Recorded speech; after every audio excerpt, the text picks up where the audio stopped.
नमस्कार, आदाब। Crime petrol dial 100 के महाराष्ट्र स्पेशल के आज के एपिसोड में मैं अनूप सोनी आप सबका स्वागत करता हूं। आज की कहानी है मुंबई मीरा रोड में हुए एक खौफनाक और दर्दनीय अपराध की, जिसमें अपराधियों ने निर्ममता की सारी सीमाओं को लांघकर इस वारदात को अंजाम दिया।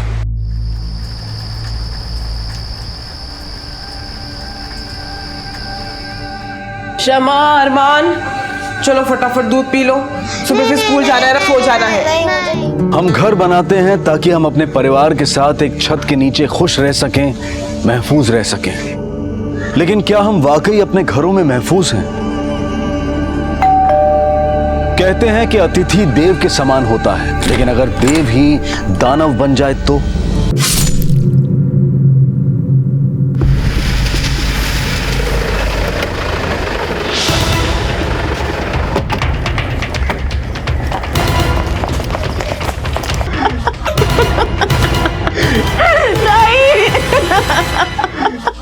मेरी ताई चली गई। हटिए प्लीज, हटिए साइड प्लीज, साइड। तुम्हें से फोन किसने किया था? मैं की थी साहब। दामले सर, बॉडीज को पोस्टमार्टम के लिए भिजवाओ।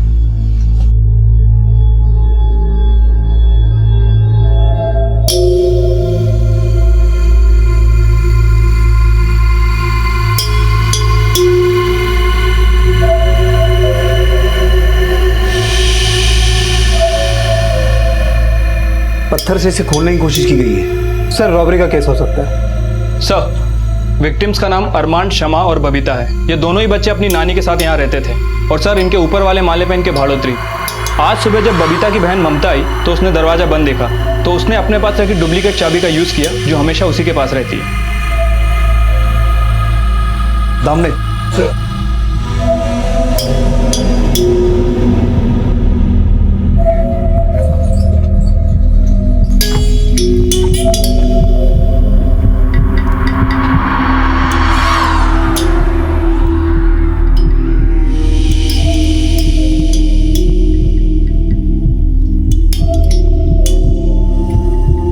दामले सर, ये सिर्फ मर्डर और रॉबरी का केस नहीं लगता, कहानी कुछ और भी है।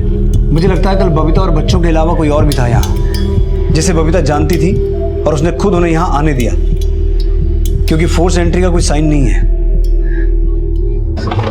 दामले, पूरे घर को अच्छे से चेक करो।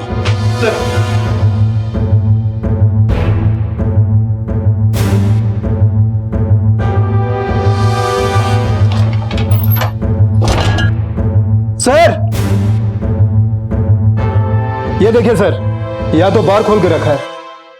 सर, 45 साल की एक औरत जो 2 बच्चे के साथ अकेले यहाँ पे रहती है, इसके घर पे इतनी सारी बोतलें। 4 दीवारी के बीच सिर्फ परिवार नहीं, उस परिवार के राज भी बसते हैं। फोरेंसिक टीम से कहो ब्लड सैंपल्स ले और ये तिजोरी खुलवाओ। सर,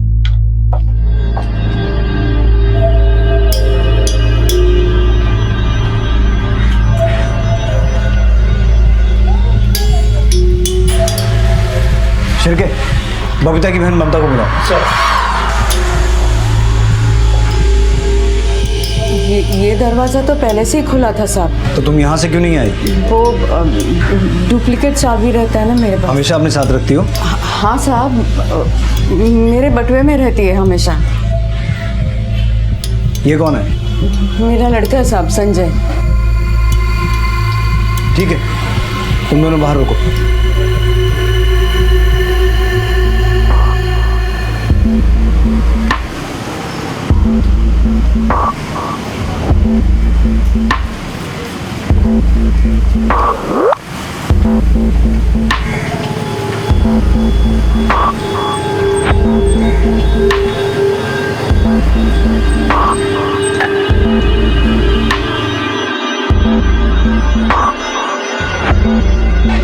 सर सर सर, कल रात भाड़ोती ने ना ही किसी को अंदर जाते हुए देखा, ना ही किसी को बाहर निकलते हुए। विधवा औरत है, एक छोटी सी बच्ची रहती है साथ में।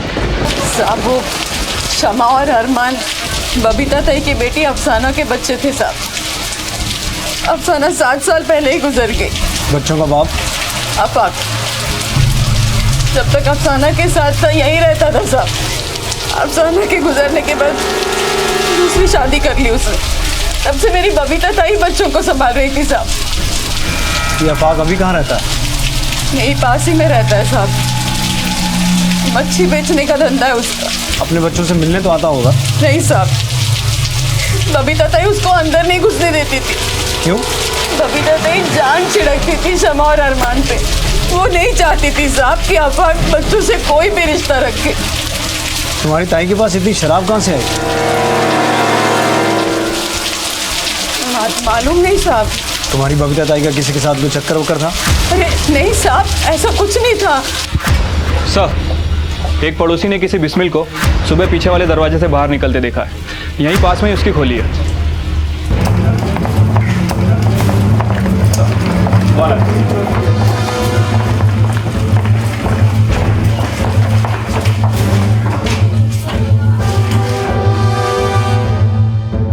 सब बिस्मिल सुबह सुबह बैग वैग लेके निकल गया था, जैसे कहीं बाहर गांव जा रहा हो।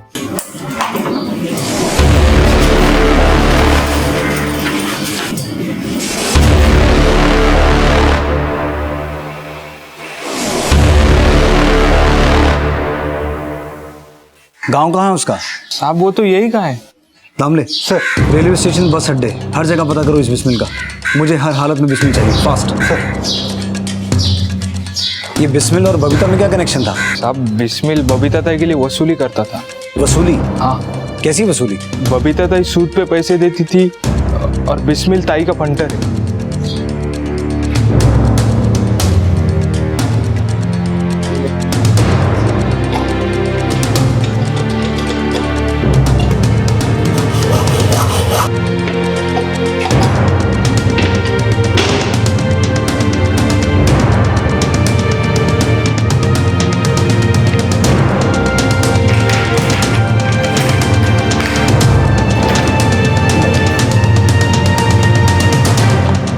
सर 10 लाख कैश और करीब 5 लाख की ज्वेलरी होगी।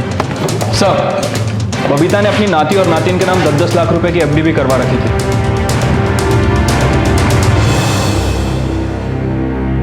एक मामूली सी चौल में रहने वाली औरत के पास इतना सारा पैसा कहाँ से आया होगा? सर, हो सकता है कि बबीता कोई 2 नंबर का धंधा करती थी। ये जो भी करती थी वो तो पता चल ही जाएगा, लेकिन एक बात साफ है शिरके, कि बच्चों और औरत की हत्या उसे लूटने आए लोगों ने की है, और ये लुटेरे इस औरत के कोई अपने ही थे, जो ये अच्छी तरह से जानते थे कि बबीता अपने घर में इतना सारा कैश रखती है। ममता, संजय, अफाक और बिस्मिल, सबके कॉल रिकॉर्ड चेक करो। सर, 100 मुंह 100 बातें, सिक्के के 2 पहलू। इन कहावतों का सहारा लेकर अक्सर इंसान की शख्सियत को तौला जाता है, लेकिन पुलिस इन्वेस्टिगेशन में उन्हीं पहलुओं और बातों को आधार बनाया जाता है जो अपराध की वजह और अपराधी की तलाश में सहायक बन सके। और जिन बातों का खुलासा आगे होने वाला था, वो एक अधेड़ उम्र की बबीता की जिंदगी के वो पहलू थे जो किसी को भी चौंका दे। मेरे को लगा ही था कि आप मुझ पे शक करोगे साहब। माना कि मेरे पास ताई जितना पैसा नहीं है, लेकिन मैं इतनी लालची भी नहीं हूँ साहब कि पैसे के लिए अपने ताई को मार डालूं। तो फिर कौन हो सकता है जिसने ताई की तिजोरी पे हाथ साफ करने की कोशिश की? ये जरूर वही होगा साहब जो जानता था कि मेरी ताई के पास 1.5 करोड़ रुपए है। 1.5 करोड़? हाँ साहब, वो ताई ने नई तिजोरी भी खरीदी थी 1.5 करोड़ रखने के लिए। तुम्हें कैसे पता? सुना था साहब। किससे?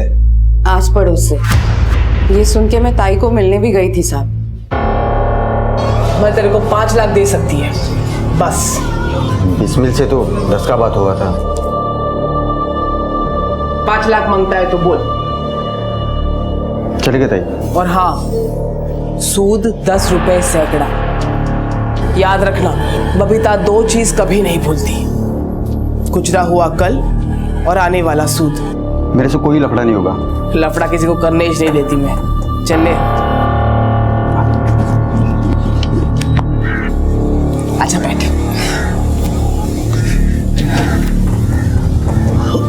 ताई, मैं सुनी तो 1.5 करोड़ रखने के लिए तिजोरी खरीदी। एकदम सही सुनी तू। ताई, ये पूरी दुनिया में बात फैलेगी तो खतरा होगा ना। तो ऐसा बात लीक काय को होने देती है? अरे अगर ऐसा लीक फीक नहीं होएगा तो मालूम कैसे चलेगा कि साला कौन जल रहा है, कौन भून रहा है। पर ताई, कोई तेरा पैसा लेके भाग गया तो? पैसा देने से पहले मैं सबको एकदम टाइट करके रखती है। मेरा पैसा कोई नहीं मार सकता। मेरी ताई एकदम तेज तर्रार थी साहब, ऐसे चमकाती थी ना कि पूछो मत। लेकिन तिजोरी में से तो सिर्फ 15 लाख निकले हैं। बाकी के पैसे कहाँ हैं? मेरे को क्या मालूम साहब, वो बिस्मिल जानता होगा। ये बिस्मिल कब से काम करता है तुम्हारी ताई के लिए? जब से मेरी ताई मुंबई आई तब से।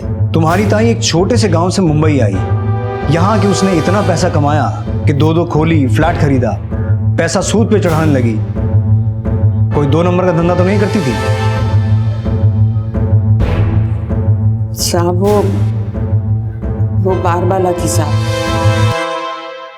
पेट भरने के लिए सब कुछ करना पड़ता है साहब। कहीं तुमने अपना पेट भरने के लिए तो ताई की पीठ में छुरा नहीं घोंपा? क्या बोल रहे हो साहब, मैं ऐसा सोच भी नहीं सकती हूँ। चलो मान लिया कि तुम बुरी नहीं हो, तो फिर तुम्हारा बेटा? नहीं साहब, मैं ऐसा आदमी नहीं है साहब। तो कैसा आदमी है तू? मैं रिक्शा चलाता है। बबीता मौसी ने मेरे को रिक्शा खरीदवाया। आज मैं जो कुछ भी कमाता है वो सिर्फ मौसी की वजह से। और तुझे खटकता तो होगा ना कि तेरी मौसी ने अपने नाते नातिन के नाम 10-10 लाख की एफडी करवाई थी और तुझे सिर्फ एक रिक्शा लेके दिया। आप गलत सोच रहे साहब। मौसी मेरे को उतना ही प्यार करती थी जितना कि अरमान और शमा से, और अरमान और शमा से तो मैं दिल से प्यार करता है। बहुत बड़े दिल वाला है तू। और कौन कौन है जिसे अपने इस बड़े दिल में जगह दे रखी? कोई लड़की वड़की है जिसे कल बबीता के घर लेके गया था? नहीं साहब, मैं ऐसा वैसा आदमी नहीं है साहब। तो कल रात कहाँ था तू? मैं नाइट में ऑटो चलाता है साहब। और ऐसा कौन हो सकता है जिसका जमीर इतना डगमगा गया कि उसने तेरी मौसी और तेरे भांजा भांजी को मार दिया? साहब वो जरूर अफाक होगा, उसका जमीर ऐसा ही है। अफाक बबीता की बेटी अफसाना का पति? हाँ साहब, वो अफसाना से शादी वाना की भी बबीता मौसी की खोली में रहता था। अफसाना के मरने के बाद मौसी के साथ झगड़ा करता था, लेकिन बच्चों की परवाह नहीं की साहब। दूसरी औरत के साथ शादी बना लिया और साहब मौसी से खोली में हिस्सा भी मांगता था साहब। हाँ साहब, मैं मांगता था हिस्सा, क्योंकि उस खोली की खरीदी में अफसाना ने भी पैसा दिया था। अफसाना रोज का 10,000 कमाती थी साहब, लेकिन उसका सारा पैसा वो उसकी माँ बबीता हड़प जाती थी। अफसाना भी बार वाला थी? हाँ साहब, अफसाना जिस बार में नाचती थी मैं उधर वेटर का काम करता था। अफसाना से शादी करने के बाद तू उसे अपने साथ नहीं लेके गया, वहीं बबीता के घर पे रहा। मतलब नीयत तेरी भी खराब ही थी। मेरे को अफसाना की माँ ने जबरदस्ती वहाँ घर जमाई बना के रखा था ताकि वो अफसाना की कमाई हड़प सके। मतलब बबीता से तेरी दुश्मनी पुरानी है? नहीं साहब, वो सब बातों में कब का बोल चुका। अफसाना मरी तो दिल का सारा गुबार निकल गया उसकी माँ पे। मैं जब बोलता हूँ साहब खराब बोलता हूँ, इसीलिए अफसाना की माँ मुझसे चिढ़ती थी। ये खोली अफसाना की कमाई पे खरीदी थी तूने, मेरे को मेरी बीवी का हिस्सा मांगता बस। तेरे जैसे आदमी को मैं ढेला तक नहीं देती। जा, और ना ही ये बच्चे मेरी अफसाना के बच्चे हैं, मतलब मेरे बच्चे हैं और मेरे ही साथ रहेंगे। समझ में आया? उसने मुझसे मेरे बच्चे भी छीन लिए। उसके बाद मैंने नफीसा से शादी कर ली, लेकिन खुदा कसम साहब मैं अपने बच्चों से बहुत प्यार करता था। यही तो तुझे भारी पड़ रहा था आफाक। ना खोली में हिस्सा मिला, ऊपर से बच्चों की स्कूल की फीस भी तू ही भर रहा था। इसलिए एक ही बार में सारा टंटा ही खत्म कर दिया ताकि जो खोया उसे सूद समेत वसूल सके। खुदा कसम मैंने ऐसा कुछ नहीं किया। खुदा की कसम खा के सच बोल दे। साहब ये नीच काम करके मुझे दोजख में नहीं जाना है, वो भी रमजान जैसे पाक महीने में। साहब रोजा खोलने से पहले खुदा के साथ में अपने बच्चों को याद करता था। उनसे बात करने के बाद ही रोजा खोलता था। उनके मुंह से अब्बू अब्बू सुनने के लिए तरसता था साहब मैं। अल्लाहु अकबर, अल्लाहु अकबर। और वो भी मेरे को बहुत प्यार करते थे साहब। मैं उनको घर लाता था तो वो मेरे और नफीसा के बेटे को भी अपने भाई जैसा समझते थे। साहब मैंने ख्वाब में भी नहीं सोचा था कि जिन्हें आंखों के सामने बढ़ता वो देखा, उन्हें मरा वो देखना पड़ेगा। ममता, संजय और आफाक, इन तीनों की शराफत को खंगालो। सबकी एलिबाई चेक करो। और वो बबीता की भाड़ोत्री औरत को क्रॉस वेरीफाई किया? हाँ सर, लेकिन ना तो उसका कोई संजय से कनेक्शन है, ना बिस्मिल से और ना ही अफाक से। सर बिस्मिल के रिश्तेदार का फोन सर्वेलेंस पर डाला था। 10 मिनट पहले बिस्मिल ने बोरीवली रेलवे स्टेशन के पीसीओ से अपनी खाला को फोन किया था। तुम लोग खुद वहां एक टीम के साथ पहुंचो, क्विक।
मैं किसी को नहीं मारा साहब। नहीं मारा तो भाग क्यों रहा था? जिसने बबीता ताई को मारा वो मेरे को भी मार देगा साहब। किसने मारा बबीता को?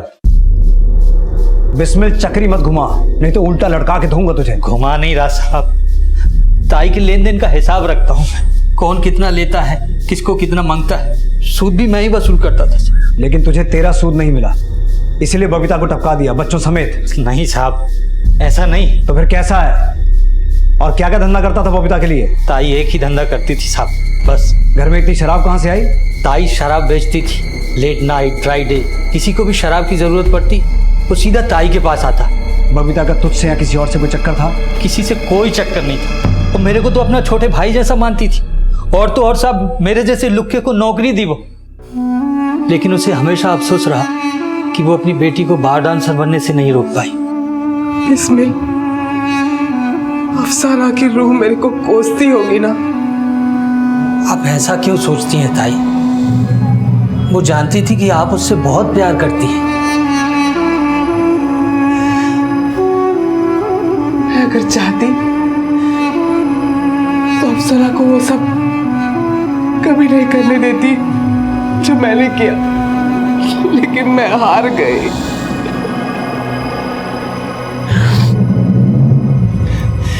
लेकिन अफसाना के बच्चों को मैं वो जिंदगी देगी जिसके सपने मैंने अफसाना के लिए देखे थे। मेरे को बहुत कमाना है बिस्मिल, इतना कि मेरे बच्चे कभी वो हालात न देखे जिसमें मैं और अफसाना हलाल हुए। ताई अपनी सारी जिंदगी समा और अरमान पे कुर्बान कर देना चाहती थी। वो उनके साथ अपना वो बचपन जी रही थी जिसे वो कभी जी ही नहीं पाई। और जब मैंने उन्हें उस बुरे हाल में देखा तो मेरी रूह कांप गई।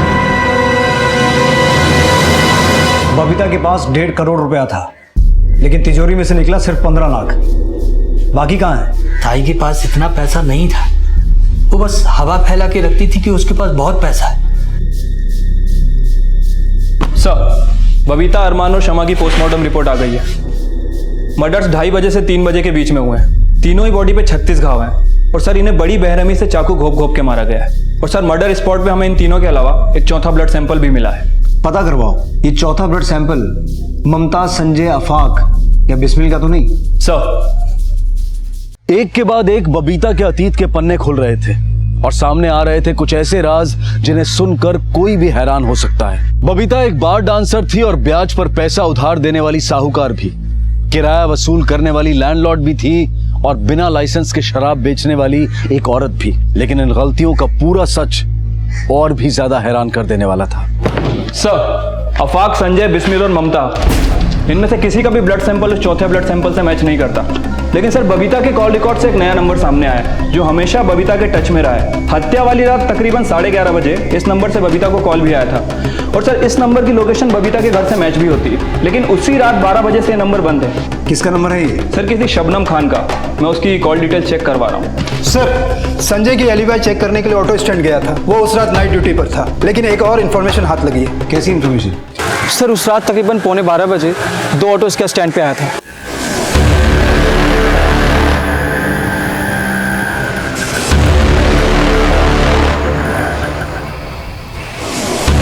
सर, औरत बुरखे में थी और दोनों ऑटो वाले उसके साथ थे। और दोनों ऑटो वाले उसके साथ फिर रात में आए करीब 3 बजे।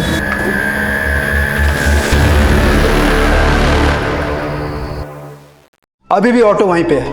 शिरके, आरटीओ ऑफिस से पता करो ये ऑटो किसके नाम पे है।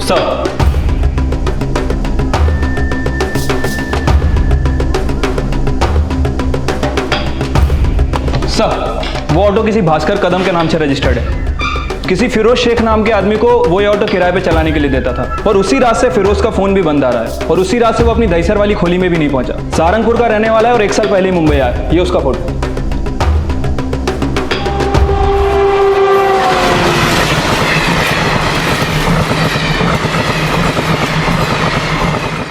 सर, मैंने फिरोज के कॉल रिकॉर्ड्स निकाले हैं। सब कुछ टैली करने के बाद एक नया नाम सामने आया है, अकबर खान।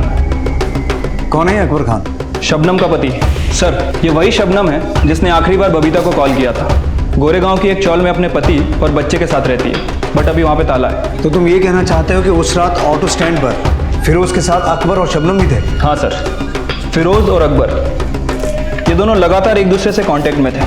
हत्या वाली रात अकबर का फ़ोन फिरोज को आया था 10 बजे के आसपास। और सर, शबनम और फिरोज के अलावा इन दोनों के साथ साथ अकबर की कॉल लोकेशन भी हत्या वाली रात बबीता के घर से मैच होती है। और सर, जब से मर्डर्स हुए हैं तीनों ही गायब है। इनके फ़ोन भी बंद है और इनके घर भी। इसका मतलब ये हुआ कि उस रात बबीता के घर ये 3 मेहमान आए जिसे बबीता ने अपने घर के अंदर आने दिया। फिर इन तीनों ने मिलकर बबीता और बच्चों का कत्ल किया, लूट करने की कोशिश की और फिर वहां से भाग गए।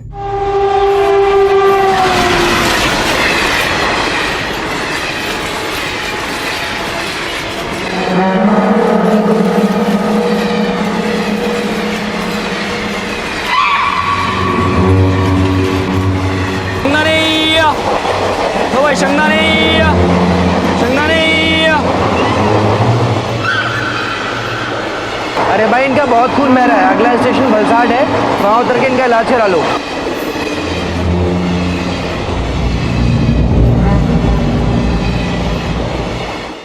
फिरोज, अकबर और शबनम जरूर कहीं बाहर गांव भागे होंगे। रेलवे स्टेशन, बस डिपो, हर जगह पता करो। ये फिरोज सहारनपुर का रहने वाला है। सहारनपुर पुलिस स्टेशन इसकी फोटो भेजो और पता करो। हो सकता है शबनम और अकबर भी वहीं के हों। Quick sir. सर,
हाँ साहब, इनमें से किसी को देखा है? हाँ साहब, देखा है इनको। ये औरत थी, इसके साथ में एक बच्चा था। ये औरत बुर्के में थी। इसके साथ यही 2 आदमी थे।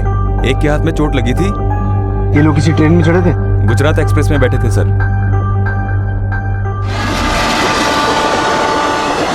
इसको यही छोड़ देते, वरना ये हम लोग को भी फंसा देगा। अरे लेकिन ऐसी कमीनो, मुझे पता था तुम लोग जरूर मुझे धोखा।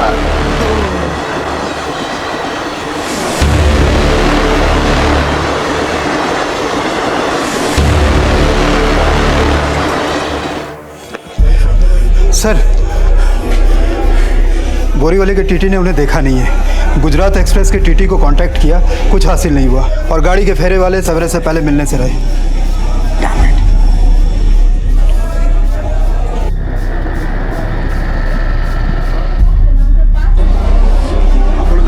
सर, गुजरात एक्सप्रेस में सिंह दाना बेचता है, इसी ने तीनों को देखा था। हाँ साहब, औरत ने तो बुर्खा डाला हुआ था। उनके साथ एक बच्चा भी था और 2 आदमी थे। उसमें से एक का हाथ बुरी तरह से जख्मी हुआ था। शायद उसी वजह से वो बेहोश हुआ होगा। और वो तीनों वलसाड स्टेशन पे उतरे थे।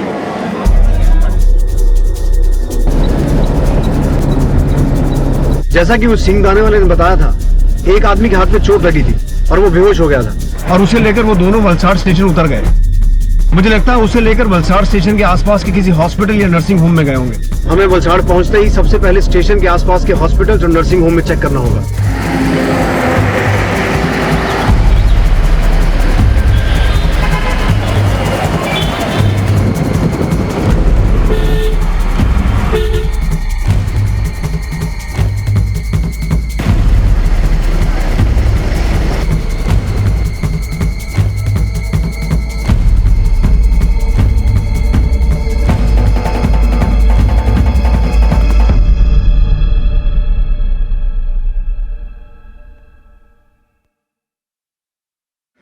डॉक्टर, मुझे यहाँ कौन लेकर आया? तुम्हारे भाई और तुम्हारी भाभी। कहाँ है वो? बाहर ही होंगे। अरे कहाँ जा रहे हो? अरे अरे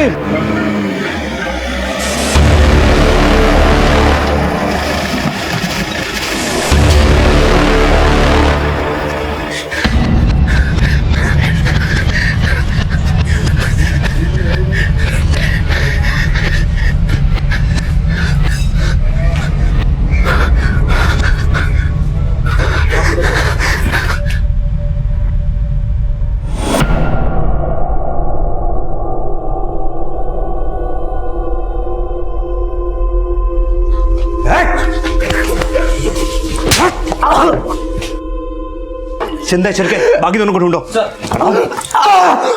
बोल कहाँ हैं दोनों? कौन दोनों साहब? शाना मत बन। अकबर और शबनम जिनके साथ मिलकर तूने मर्डर किया। बंद कर। और कहाँ दोनों? मुझको छोड़कर दोनों भाग गए साहब। कहाँ भाग गए? पता नहीं है साहब मुझे। फिरोज, ए फिरोज, फिरोज, फिरोज, डॉक्टर बुलाओ। Yes sir.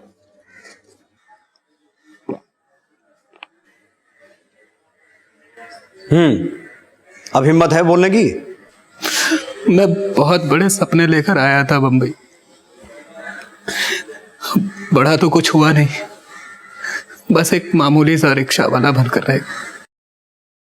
कुछ दिन पहले मुझे अकबर मिला। अबे ये मुंबई है मुंबई, यहाँ गुजारा करने के लिए बड़ा हाथ पैर मारना पड़ता है। अरे यार मैं हाथ पैर सब कुछ मारने को तैयार हूँ, लेकिन कम से कम कोई मौका तो दे। मौका ही तो देने आया हूँ। अकबर ने मुझे बबीता करके औरत के बारे में बताया।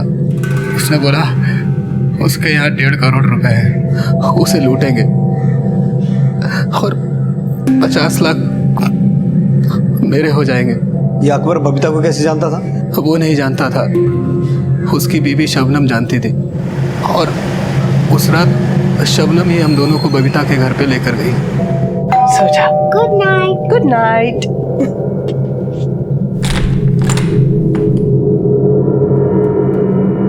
शबनम ने बबीता को पहले से ही कुछ बोल के रखा था, इसलिए बबीता ने बिना कुछ पूछे हम लोगों को अंदर आने दिया और हम लोग ऊपर जाकर देर रात का इंतजार करने लगे।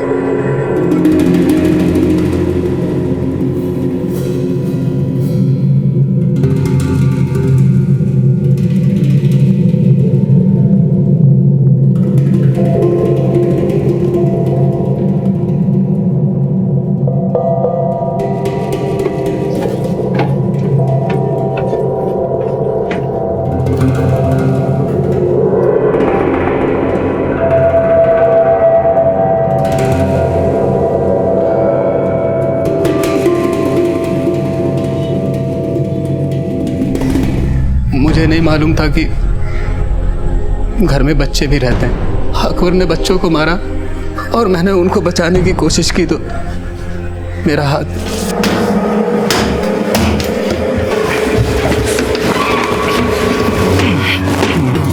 अकबर क्या कर रहा है? धीरे मार, ऊपर को सुन लेगा। अरे आराम से नहीं खुलने वाला ये। अगर किसी ने सुन लिया ना तो बहुत बड़ा राड़ा हो जाएगा। अकबर चल यहाँ से। तो इतना सब करने के बाद खाली हाथ जाए पागल। अकबर छोड़, मैं साले तेरे को तो मार दूंगा ये साला कुत्ता हरामी। अकबर ने बहुत कोशिश की लेकिन तिजोरी नहीं टूटा और हम लोगों को हार मानकर वापस लौटना पड़ा। वहाँ से लौटकर हम रिक्शा स्टैंड पहुँचे। हाथ में ज़्यादा चोट लगने की वजह से मुझे अपना रिक्शा वहीं छोड़ना पड़ा।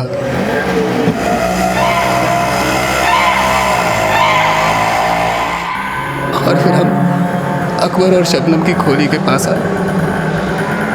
शबनम अपना छोटा बच्चा लेकर आई और फिर हमने मुंबई से बाहर जाने का प्लान किया,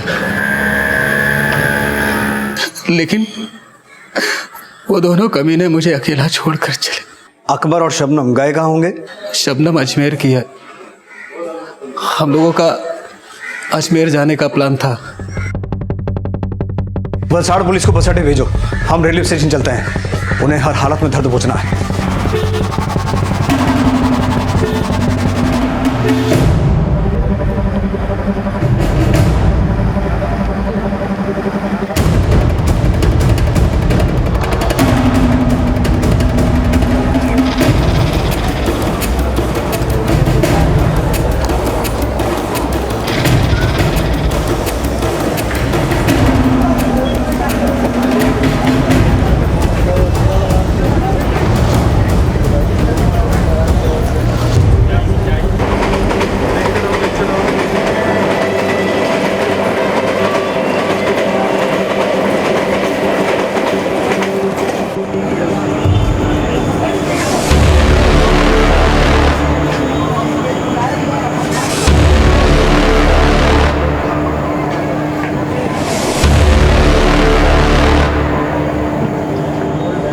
अकबर, शबनम,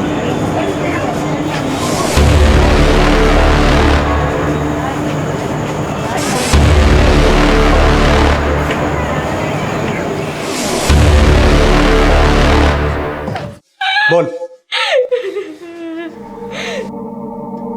बोल। सब गलती हो गई सर, हम कीजिए, हम दोनों के अलावा हमारे बच्चे का कोई नहीं है। अपने बच्चे की बहुत फिक्र हो रही है, लेकिन जब बबीता के साथ 2 मासूम बच्चों की जान ली तब तुम्हारी ममता कहां गई थी? बबीता से क्या कनेक्शन था तेरा? वो मैं बबीता ताई के अब कस्टमर लेके जाते थे। हेलो हेलो ताई, मैं शबनम। हाँ बोल। तेरी खोली खाली है या कोई बुकिंग है? नहीं, आजा तू। चले। तू धंधा करती है? हाँ साहब, मेरी दोस्त ने मुझे बबीता ताई से मिलवाया था। बबीता ताई अपनी खोली भाड़े पे देती थी। एक दिन मैं ताई के घर दिन में गई तो मैंने उन्हें बात करते सुना। बिस्मिल, बड़ा तिजोरी चाहिए होगा, बड़ा तिजोरी मांगता है अपने को, एकदम मजबूत होने को मांगता है। 1.5 करोड़ रुपए रखने के लिए चाहिए, समझ में आई बात? 1.5 करोड़ रुपए सुनते ही मेरे कान खड़े हो गए। और फिर कुछ दिन बाद मैंने ताई के घर में एक नई तिजोरी भी देखी। मैंने जाके अकबर को उस तिजोरी के बारे में बता दिया। अकबर बोला कि ये काम हम दोनों के बस का नहीं है, इसलिए मैंने फिरोज को पार्टनर बनाया अपना।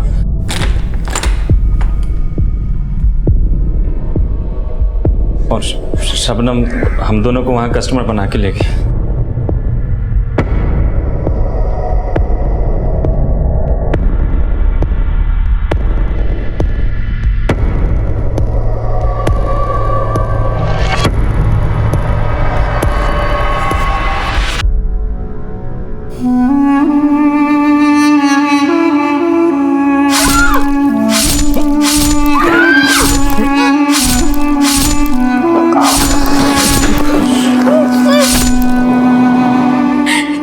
हमको लगा था कि उस पैसे से हमारी और हमारे बच्चे की किस्मत बन जाएगी सर। अपराध का रास्ता किस्मत बनाता नहीं, बिगाड़ता है। माना कि बबीता ने पैसा कमाने के लिए उल्टे धंधे किए, लेकिन उसने पैसा कमाने के लिए कभी किसी का गला नहीं काटा।